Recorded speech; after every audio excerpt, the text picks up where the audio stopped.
burly row bottom, better known throughout the scientific community as parallax. In 1881 he had published this book, Earth Not a Globe. Outlining dozens of experiments performed over many years, it quickly became the standard authority for anti-globularists. Perhaps the most significant experiments were those carried out on a canal known as the Old Bedford Level. Located in Cambridgeshire, England, the canal is perfectly straight over an uninterrupted 6-mile stretch. While there, Parallax conducted many experiments, all towards one conclusion: to prove that the surface of the water in the canal was indeed perfectly flat. In one experiment, a boat carrying a flag rowed from one bridge to another 6 miles away. An observer with a telescope placed 8 inches above the surface of the water found that the flag and the boat were distinctly visible throughout the entire distance. If the Earth is a sphere with a circumference of 25,000 miles, then over a distance of 6 miles, the second bridge should mathematically be 16 feet below the observer's eye line.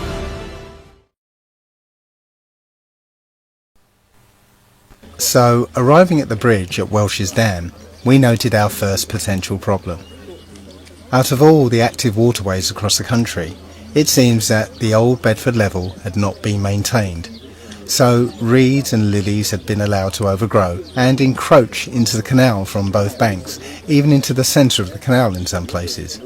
But after surveying the stretch through a telescope and the P900s, it appeared there was actually a narrow but clear path to see all the way to Welney Bridge. Matthew began to paddle towards Welney Bridge, with 3 high-powered cameras with telephoto lenses, a telescope and multiple pairs of eyes trained on him.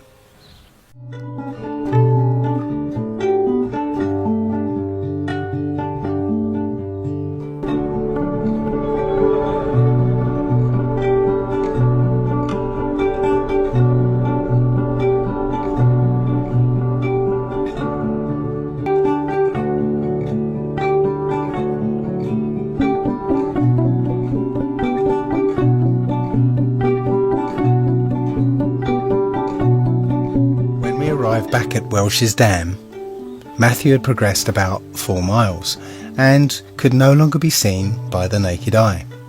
However, he was clearly visible in the camera screens.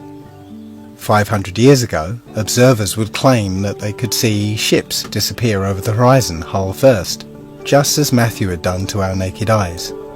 However, these ancient observers did not have access to the Nikon FinePix P900. So an enduring myth was dispelled, and that so-called proof of the curvature of the Earth was rendered invalid.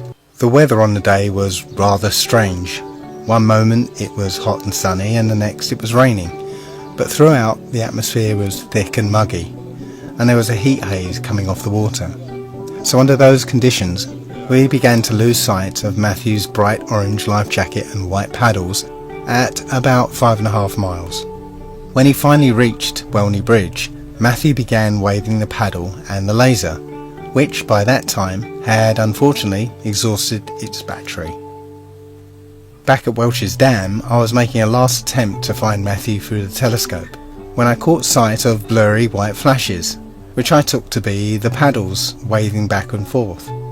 However, Dave Marsh, who had been operating his Nikon P610 until its battery died, pointed out that it was actually traffic crossing a bridge that he could see in the background for most of the experiment. It was realised that the only road bridge on that stretch of canal was in fact Welney Bridge itself, and the cameras could see the cars crossing the bridge 6 miles away throughout the experiment. Although the experiment was a rather ad hoc affair and not performed under ideal conditions, not a hint of curvature was detected.